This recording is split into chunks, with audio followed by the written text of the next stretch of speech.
estudyanteng si Cedric at kanyang dormmates kaping-kapi na.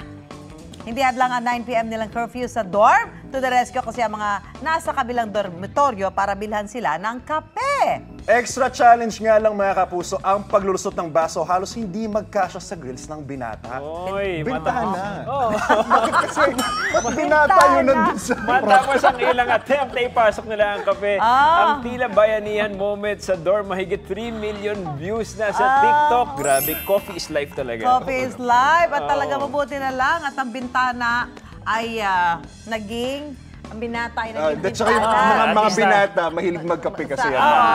Yun talaga yun. Inaiyanan nila, nilulusot sa Bintana, ayan. ng mga binata. Binata. Para mga binata naman talaga. College student. Kasi dorm eh. Dorm.